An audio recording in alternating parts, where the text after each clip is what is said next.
Alright, so today I'll be talking about triggers and alarms for referral of a patient to tertiary ICU. So, this is a general topic that would be of use for people who may be intending to refer patients to a tertiary ICU or to any other physicians dealing with intensive care, critically ill patients who may need referral to ICU. So, this is a hospital where we work. So, this is around 200 bedded hospital where we have 35 bedded ICU. So this is an entrance to our temple. So I would call my ICU as a temple where we treat our sick patients.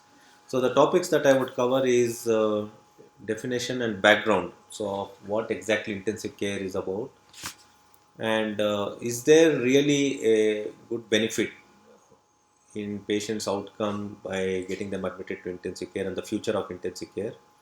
And we'll just touch about physiological reserves in a patient that determine outcome when they get admitted to our ICU and its determinants. And we look broadly into what are the broad principles and components of intensive care that govern the care that happens in intensive care. And then we'll go into disease specific as to what are the alarms and triggers any doctor or any physician or any healthcare provider should be aware of in identifying patients with sepsis or identifying triggers in dengue which necessitate referral to ICU, and shortness of breath, how do uh, you know which situation would they refer these patients to ICU and what imminent measures are expected when patient gets short of breath. And we'll touch briefly about deep coma, summary and take home message.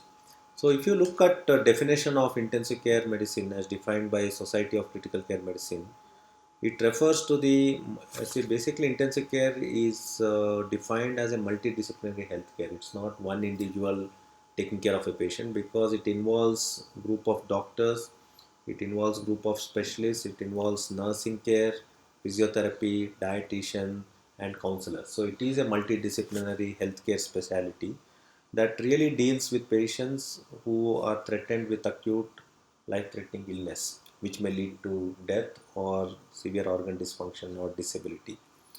So there are two elements that are central for the development of intensive care medicine.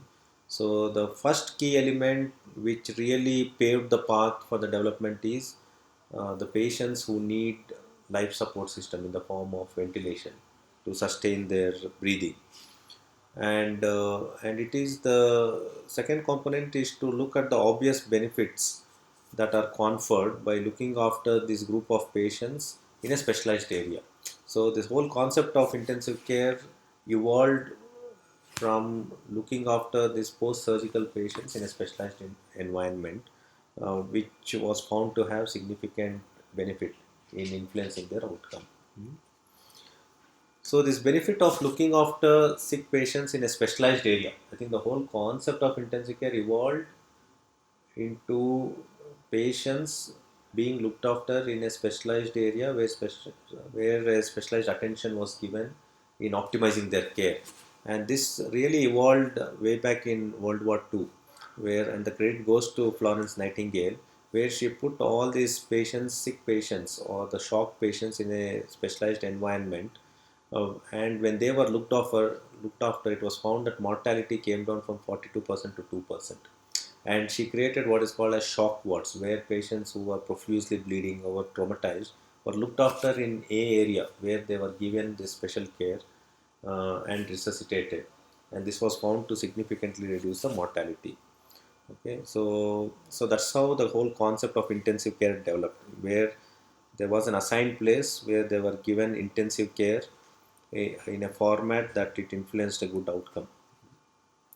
So the evolution of intensive care medicine, I think there is a greater demand for the intensive care beds because patients are getting a lot more sicker. They have a lot more comorbid problems. So there would be a greater demand, and the need for ICU beds is only increasing. And so the number of beds available to the needs is really not catching up. So with the type of patient cohorts that is evolving.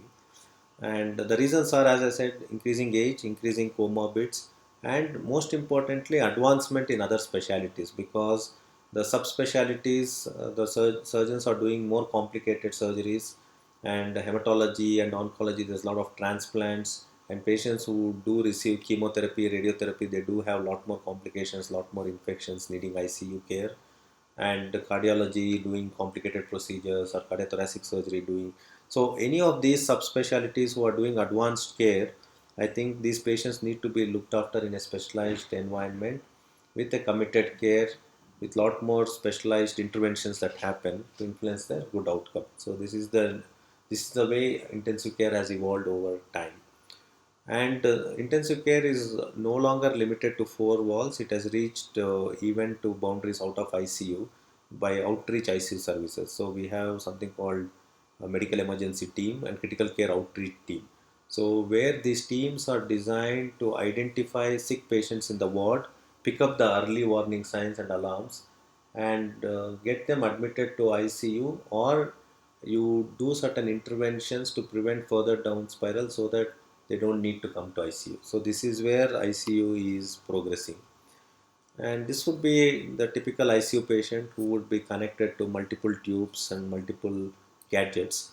So, so, so the whole concept of critical care or intensive care basically, um,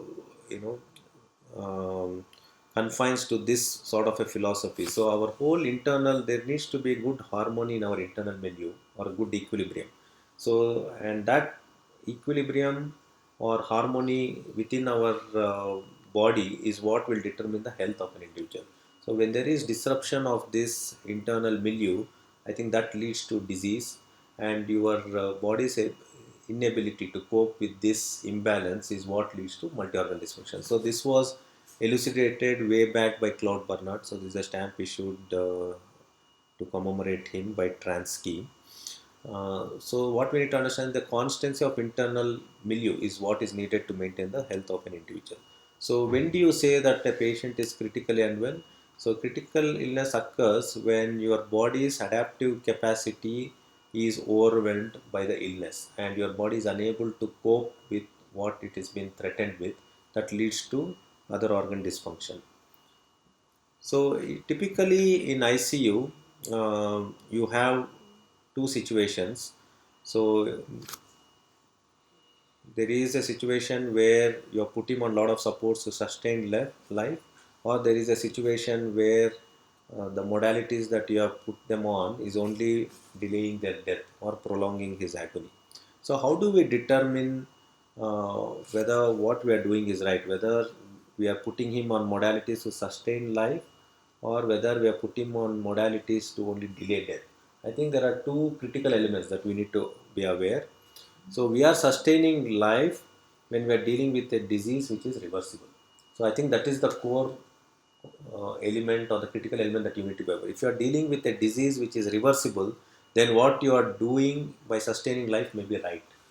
But if you are dealing with a disease which is non-reversible, which is in an advanced stage, which is chronic, and where his quality of life is compromised, then the modalities you have put him on to sustain life may be to the effect of delaying death or prolonging his misery and agony. So this is how we look. So we look at the reversibility component of any patient who get admitted to ICU to determine whether the supportive mechanism you put him on would be of help, or is it to the effect of prolonging his agony or misery. So that is the core element in our intensive care.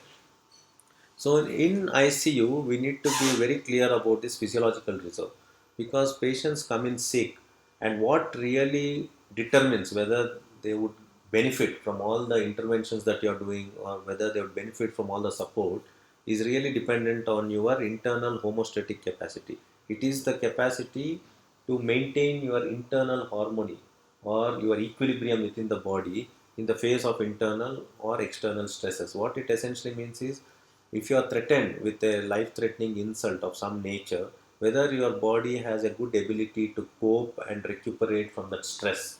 I think that really determines whether your patient is going to get better with all the supportive mechanism, or would fail to get better because of his own adaptive mechanisms which are overwhelmed with the stress. So what are the determinants of this homeostatic capacity? Homeostatic is your own internal ability or innate ability to recuperate. I think that is that is a very important determinant of outcome after critical ill, and those are determined by your genetic makeup. Obviously, we do not have control over the genetic, because if your genetic predisposition is to get sicker after a disease and lead to other organ dysfunction, then obviously you wouldn't do well with whatever treatment you give. And obviously, age. If you are dealing with a patient with an advanced age and they are threatened with a life-threatening insult, their ability to cope or recuperate and maintain the internal milieu or harmony or balance would be impaired. And comorbidities. So if the patient has multiple comorbids which has already compromised their organ function, so their ability to recuperate, respond would be compromised. And nutritional status. So if patient is malnourished, his response to the disease would be suboptimal, and his ability to recuperate will be compromised. And immunological factors. So if he has any other autoimmune condition, or if he's immunosuppressed due to steroids or any other medications, or if he's immunosuppressed due to a disease or a background medical condition, so their response also will be suboptimal. And most importantly, psychosocial. So if psychologically patients resolve, or he has a negative attitude towards the whole disease, or if his psychological makeup is something which is not adapt to him getting better, or if he has a negative vibes about his old disease, and is, I think this we really see in our practice, that if someone is psychologically demotivated or is negative about his disease condition, I think that has a huge bearing on him getting better. So that's why we would encourage, even in intensive care, so we would want to infuse them with a lot of positive vibes. Their whole negative psychological makeup has a detrimental effect on their clinical outcome. I think this is a very important aspect which we try to impart in our ICU caregivers, that we infuse our patients with positive vibes, because that definitely has a bearing on their recovery and well-being. So these are about the host factors. So the genetic factors, nutritional factors, immunological factors, age, comorbid, psychological is about the host. But there are disease factors which obviously we have no control, which nature has inflicted upon. The severity of the disease definitely will influence whether patient is going to get better or sick, and the complications due to the disease. It can be the complications pertaining to the disease, or it may be complications due to the interventions that we do. The side effects or the iatrogenic effects of the medicines or any other invasive procedures we do, all these have bearing on the clinical outcome. And the treatment factors, the time at which the treatment has been initiated, this has a huge bearing, because ordinarily we may have patients saying that, sir, despite doing all the therapy, our patient is not doing well, but they may have come to our center after a significant delay in their clinical presentation, and that definitely has a bearing. So we need to re-emphasize to the patient that, you look here, you have come really late to us after 48 hours after your disease onset, and now obviously that has a very negative bearing or a very unfavorable effect on your outcome. So because the time lag in their presentation definitely has a bearing on their clinical outcome. And targeted therapy, because obviously if you have not established the right diagnosis, then the outcomes also will be detrimental, because we need to establish diagnosis early, so that the treatment that is given is in a very targeted fashion. Because if you miss the target and we are treating erroneously for a misdiagnosis that has been made, that also has a negative bearing on their clinical outcome. And most importantly, response to treatment. Like I always tell in my ICU, that you treat 10 patients of same comorbids, same age, and the same disease, the response by 10 individuals will be in a 10 different ways. So how each one responds to treatment is really dependent on their innate uh, mechanisms, or innate sort of a immunological response, or innate sort of a response from the whole body to the treatment that you are giving. So that also is determined really on the host factors. So that's about the determinants as to how patient would respond. So it is really dependent on his own host sort of a factors, and on the disease factors, which is effectively the severity of the disease, the time lag, and the response to the treatment based on his genetic or immunological makeup. So how do we basically treat a patient when patient comes to ICU? So roughly, if you look at it, so as soon as patient comes to ICU, we generally give supportive. So we don't start taking history clinical. So if there is an imminent danger to his life, we need to give supportive treatment with measures to sustain his life, which is essentially airway, breathing, and circulation. So when patient comes to intensive care, our first step is to give him supportive care to safeguard his life by taking care of his airway. So obviously, if he's not maintaining airway, we would intubate. If he's not breathing well, we would support his ventilation by assisted ventilation. And if he's hemodynamically very unstable, we would support him with fluid resuscitation and vessels. So this is the first step in our ICU care. And the second step would be obviously to plan treatment. To plan treatment, I think the key elements is once you have stabilized the patient with supportive elements, then you would obviously take history and clinical examination, and all these happen concurrently. So we would resuscitate him first, stabilize him first, then take history, clinical examination concurrently, and build up differential diagnosis, plan a diagnostic workup, and then you would then try to prioritize which patient needs to be, because if you have 10 patients in ICU, so you would prioritize and see who is the sickest patient and treatment instituted ISAP in an emergent way in someone who is on a high priority.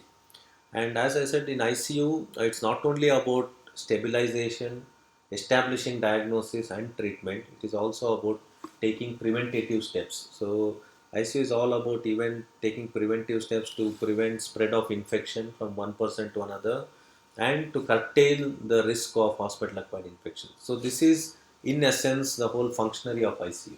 As soon as patient comes, we do stabilization, then we take history, clinical examination in a concurrent fashion, send appropriate investigation workup, prioritize the patient, and institute the treatment. Along with this, we would take preventative steps to prevent spread of the infections amongst the patients.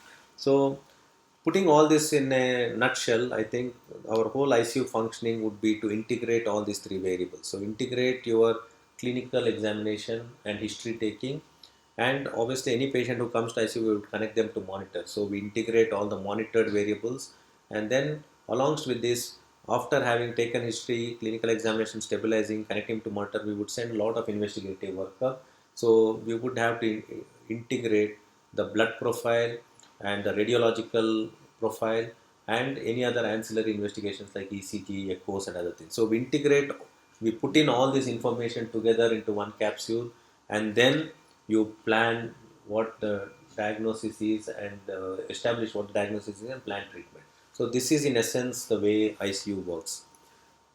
And as I've already mentioned, I think ICU we deal with 236 variables at any point of time.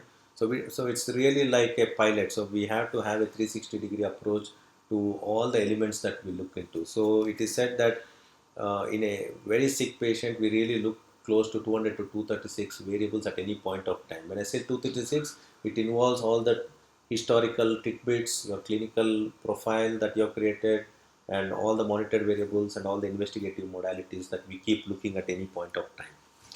So just to briefly sensitize you about our Columbia Asia statistics, so I think for the audience here or for people who are hearing to this, I think this is the rough breakup of the type of patients that come to our ICU. So this is all the medical patients. So we have roughly around 1000 to 1200 admissions per year. And if you look at it, our predominant admissions would be infection, as you see, and that has been increasing over the years. And the second commonest medical admission was neurology patients. And after that, you would get all the other systems.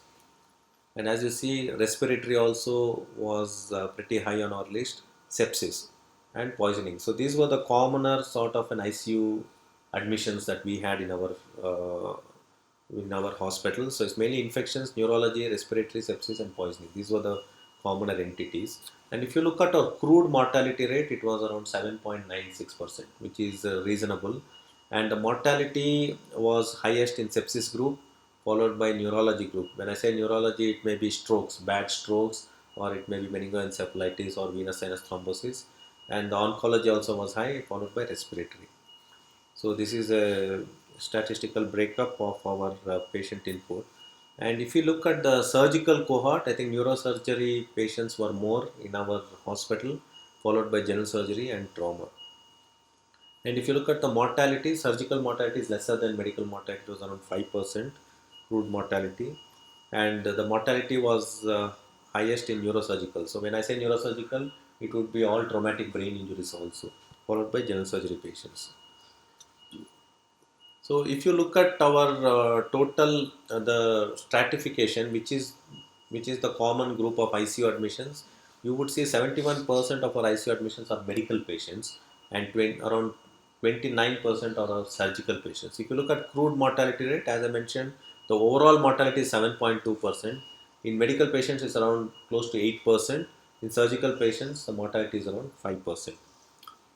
So we'll move into the sepsis as a sort of a patient group or a cohort which you would refer to ICU.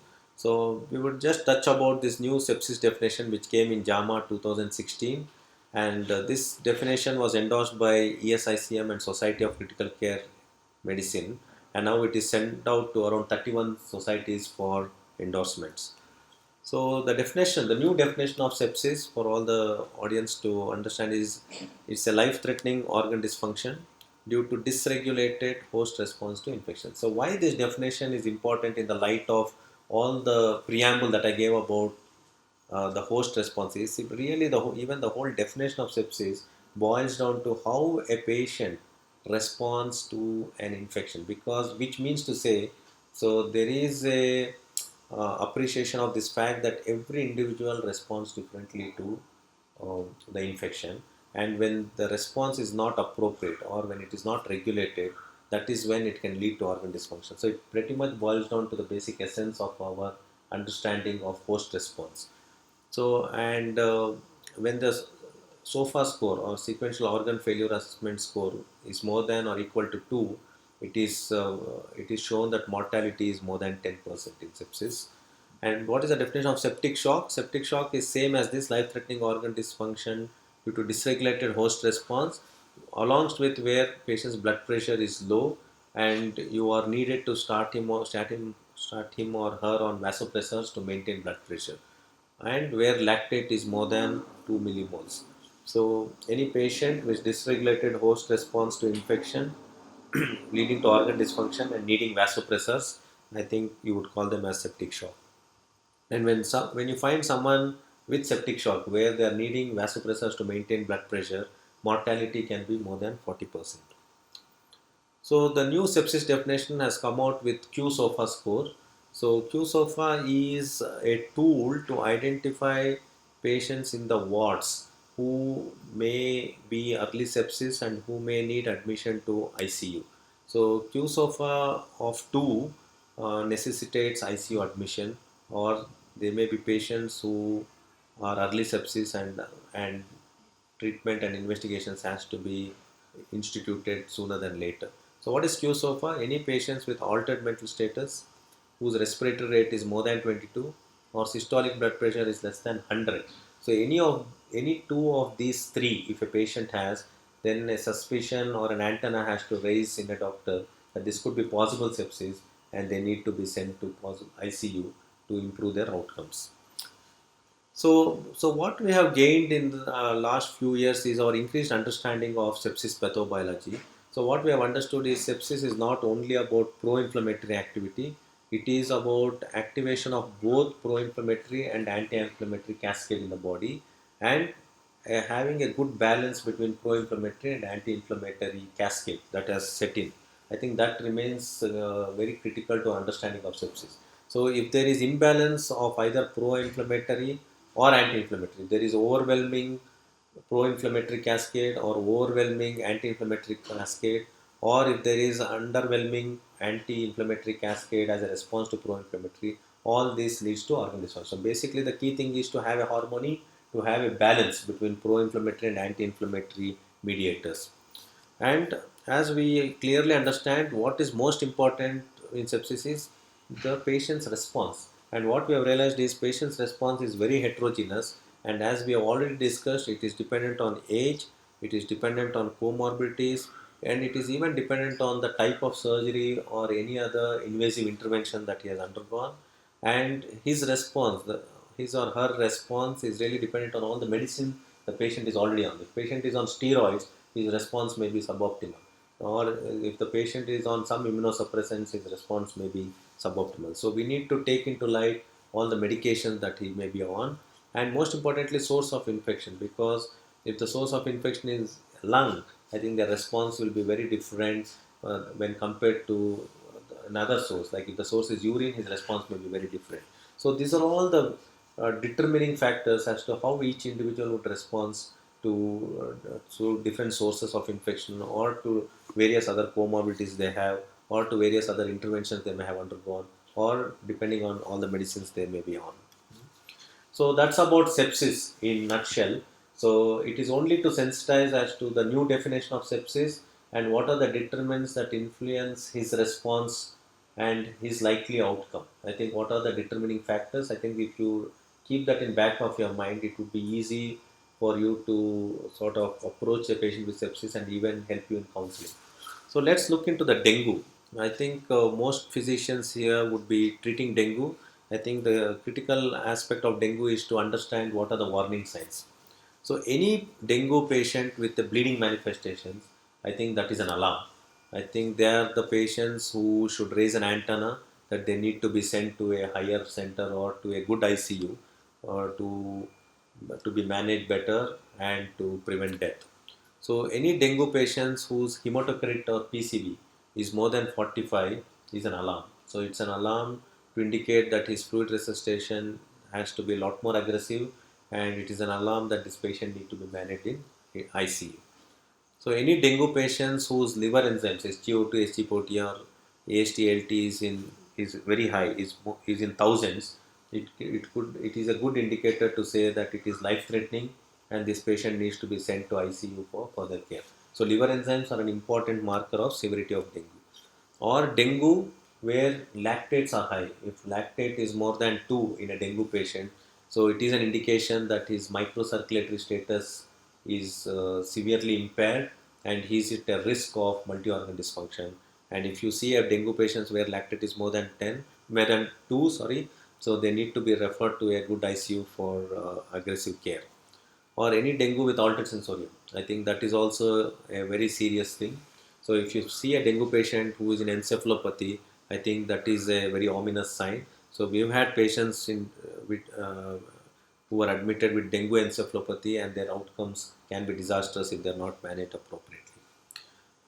So let's quickly look into how we ascertain the mortality and how our ICU has performed with regards to the mortality. So we look at something called SMR, so which is called standardized mortality rate. So it is simply observed mortality divided by predicted mortality. So we use tools like Apache to determine what the possible mortality of a patient would be, and observed mortality is what is looking at our mortality rates in our ICU. So if your SMR is 1, it means that you are performing as expected. If SMR is more than 1, it means patients are dying more than what you would have predicted, because when you predict they should not have died, but in reality they have died. So if it is more than 1, it means that your ICU needs to improve in its performance, and it needs to improve the quality indicators. If SMR is less than 1, then you know your ICU is performing better, because you have predicted that he would die but he has not died, which means you are doing something better in preventing the death. So this is just to sensitize as to how we look at uh, the performance of our ICU, and this is to sensitize you to determine which ICU is a good ICU. Because when I say you have to refer these patients to a good ICU, then you need to know which ICU is good. So when I say which ICU is good, you need to have these elements of um, SMR being documented in that ICU. So we did this study in Columbia, Asia, where we looked at 127 patients who were admitted to ICU with sepsis. And as you see, our mean age of was 60 plus or minus 16.51, and we had more male septic patients as compared to females, 1.4 is to 1, and our average ICU length of stay was 5.18 plus or minus 4.64 days, and our death was around 28, so it was 22 point. If you look at worldwide reported mortality in sepsis, it's around 20 to 50%. So our mortality was uh, in the lower reference value, which is 20%, and we had around 8 damas. So, or 44.8% of them were diabetics in our study. So when you look at our mean risk of death, it was 49. So this is the estimated, so which was the predicted mortality. But our actual mortality was only 17.21. So when we calculated our adjusted SMR, it was only 0.44, which was less than 1.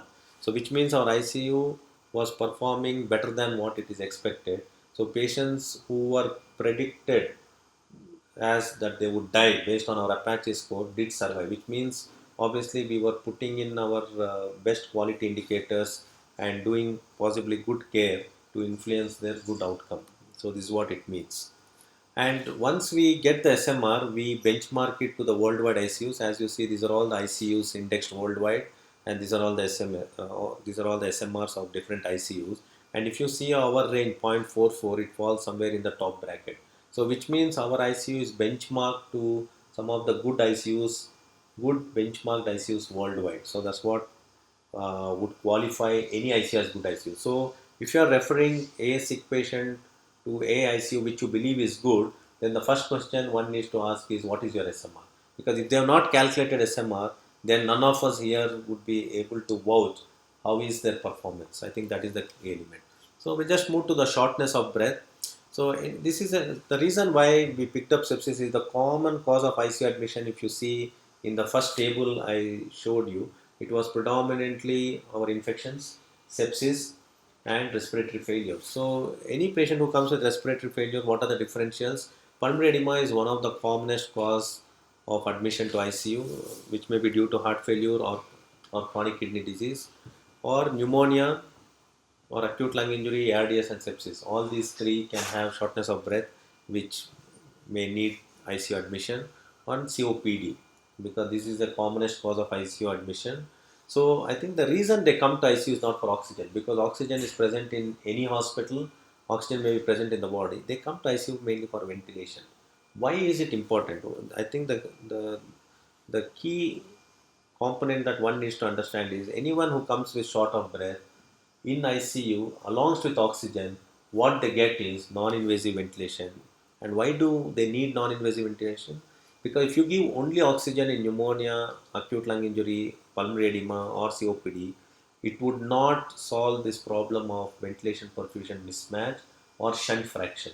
By giving non-invasive ventilation, you are reducing the shunt fraction, reducing the ventilation perfusion mismatch, you are recruiting the alveoli in pulmonary edema by giving intrinsic PEEP, and you are reducing the work of breathing. So these are the advantages which non-invasive ventilation will provide, which normal oxygen will not be able to provide. So this is the essence. So with any short of breath, I think they have no business to remain in the ward. They need to come to ICU so that they get this non-invasive ventilation to tide over all these elements which are affected.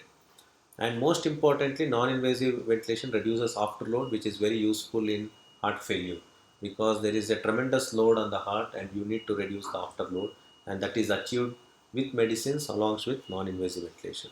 So what are the different non-invasive ventilation we give? So we need to understand the science of this non-invasive, because non-invasive is not just sticking a non-invasive ventilator or BiPAP. So you need to understand what really CPAP is, what really pressure support ventilation is, what really is BiPAP, bi-level positive airway pressure, and we need to understand the concept of non-invasive positive pressure.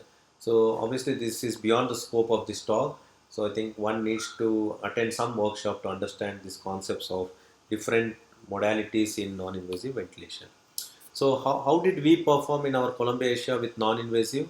Because as I was see, the use of non-invasive is a quality indicator, it's a structure indicator. And we did an audit of our 318 patients admitted to our ICU in 2011 to see how many patients needed non-invasive. As you see, in respiratory, we had 115 patients who got NIV, 115 patients who got admitted, out of which 46 of them got NIV. Around 40% of the respiratory cases got NIV, and 102 septic patients, around 20% got NIV support. And nephrology, basically they all chronic kidney disease who came with pulmonary edema, around 17% got NIV, and cardiology around 27% got NIV. And providing NIV in pulmonary edema, in heart failure, and in COPD is a quality indicator. As you see, the benchmark is 95% of the COPD exacerbation should get NIV trial before even you think of intubating, and that's a quality benchmark. If we are not providing or if we are not assisting them with NIV or non-invasive ventilation, it means that we are not providing quality care in intensive care. So this is the so basically the take-home message with this is any patients with short of breath, if they are not settling with oxygen supplementation involved, they need to come to ICU to get non-invasive ventilation, which is a quality indicator. So we'll quickly move to deep coma. So any ICU dealing with deep coma should be sensitized to this concept of brain death. So brain death is death. So I think that is the essence that I want every uh, person listening to this to understand. So brain death is where there's loss of all the brainstem activity, and that essentially is equal to death. So it is cessation of all the brainstem and the cortical functions. So the general etiology which leads to this sort of cessation of all brainstem reflexes are severe traumatic brain injury, subarachnoid hemorrhage, or massive stroke or massive hemorrhage, or severe hypoxic ischemic encephalopathy, or massive strokes, ischemic strokes. So these are some of the common conditions which lead to irreversible loss of brainstem reflexes, which is equal to brain dead. So the prerequisites to say a patient is brain dead is we need to know the etiology. If etiology is not known, then it is very hard to label someone as brain dead, and we need to exclude any other medical conditions that may be complicating the deep coma, that may be adding on to the deep coma. And patient should not be hypothermic. Temperature should be more than 36 degree. Patient should not have any endocrine problem, should not have any thyroid hypothyroidism or hyperthyroidism, or should not have any electrolyte abnormalities, should not have acid-base balance, and should not be hypotensive. His systolic blood pressure should be more than 100. So these are the prerequisites to embark on doing tests to determine that this patient may be possible brain dead. So you should have all this fulfilled before you embark on conducting brainstem testing to determine if he is brain dead. And he should not be on any sedatives, opioids, okay, or he should not have any toxin on board. So I think these are the prerequisites to move to the next step of determining whether he is brain dead by performing brainstem function tests. So how do you confirm brainstem death? So you can look at the pupillary light reflex. So there will be the direct and consensual pupillary light reflex is lost. So that is one of the brainstem reflex you would look into. The second one is you would look into corneal reflex. So absence of corneal reflex is another one you would take in. So all these reflexes should be absent. So the direct and consensual light reflex should be absent. Corneal reflex should be absent. Then you would look at oculocephalic reflex, where you move the head to one side, the the pupil moves to the other side, and and so when there is no contralateral movement of the pupils, I think that's when you would say that oculocephalic reflex is absent. Or vestibulo-ocular reflex, so where you put the cold water, ideally you will have movement of the pupils to the eyes to the same side. If you have warm water, it moves to the opposite side. So if this reflex is absent, then you would say oculovestibular reflex is absent. Then you would look at gag reflex. So if gag reflex is absent, that would qualify, that is another qualifier to say that patient is brain dead. Or gag reflex or cough reflex. Cough reflex, most of the brain dead patients, not most, all the brain dead patients, you would expect that they would be on a ventilator. So you can do a cough test, you can do a suction. I think that's the simplest way. You do a suction. If there is no suction reflex, then you would say your cough reflex is absent. And the fourth one is the last one is the apnea test. So I think we can go in very briefly about apnea test, but you need to really practice this to understand what this is. So basically you put patient on 100% oxygen for 10 minutes, then you do a blood gas, and then if blood oxygenation is very good, you discontinue ventilator. So discontinue ventilator, you put them only on oxygen catheter or TPs for at around 12 liters per minute. You wait for around 8 to 10 minutes approximately. And throughout this procedure, make sure that his saturation does not drop less than 95%. And we repeat ABG after 10 minutes and see if the CO2 is more than 60 or 20 above the baseline. So the first ABG, if it shows PCO2 of 45, the second ABG you do after apnea test should have CO2 more than 65, 20 rise. So, but there should be a doctor present whenever this apnea test is happening, because very often we see when you disconnect them from ventilator and put them only on a oxygen catheter, we could see drop in oxygenation, or they could even be hemodynamic compromise. They can be drop in blood pressure. So the complication rate is being reported as 10 to 26%. So, and many patients may say, sir, you said patient is brain dead, but I see there is some movement. So there are a lot of abnormal movements that can happen in brain dead, which can all be spinally mediated. These are all the reflexes not mediated from the brain or brainstem. Like they can have twitching of the facial muscles, they can have flexor spasms of the neck, there can be flexor spasms in the trunk also, which is called Lazarus sign. There can be flexor or supination and pronation within in the hands as well. There can be triple flexion. There can be flexion at the hip, flexion at the knee joint. There can be flexion at the ankle, which we call it as triple flexion, which is also spinal mediated. So it is not brainstem mediated. Or there can be flexion extension of the foot. So all these are considered as spinally mediated reflexes, because very often family can come back and ask you there was some movement of the hand, he held my hand. So these are all spinally mediated and they are not of much significance. So you need to be very clear and be aware of these spinally mediated reflexes. So how did Columbia Asia perform with organ donation? So if you look at our organ donation, 2010 to 12, I think our neurology 9 patients contributed to brain dead, 10 were brain dead, and 2 donated organs, and it was 10.5% was the conversion rate. And that significantly increased in 2013 to 2015. So we have just divided every 3 years. As you see, it was 25%. From 2016 till date, we are already 37.5%. So our organ donation rates have very sequentially been increasing over the course of time, and this is thanks to the education that we impart to our whole team, to the nursing staff and our doctor team. So, and our counseling, effective counseling, all these together have led to increase in the organ donation rate.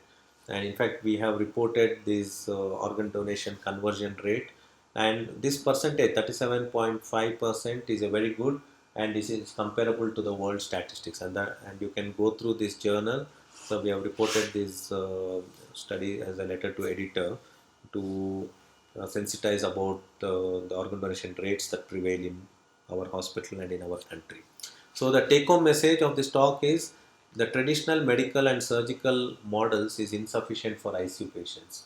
So which means to say ICU care is really an evolved care. It's a multidisciplinary care, and one needs to go through a structured training program to impart this high-end care to our patients to improve outcomes. So the key element of ICU is being very methodical.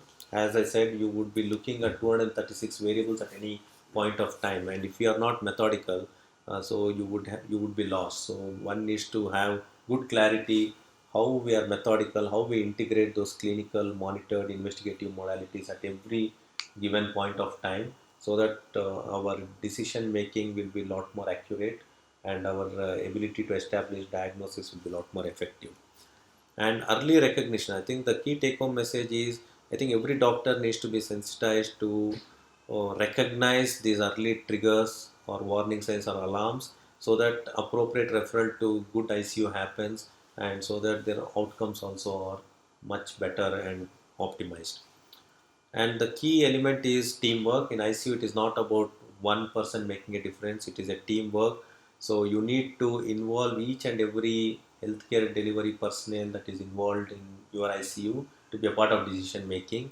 So we have to work with our nursing team along with our physiotherapy, our dietitians, our counselors, and all the doctors present to package or to have an effective care and improve our outcomes. So I think people who are interested should read about this team science and critical care. This really talks about all the core elements that determines effective team science that has to be put in place for good functioning of ICU. So I would end my talk with this saying: until you change your thinking, you will always recycle your experiences. So I think it is about time to rethink about the way how ICUs function. It is time to rethink about how we put the data together to determine how our ICU is performing and how it can be benchmarked to the global ICUs to provide good care to our patients and improve their outcomes. So thank you very much.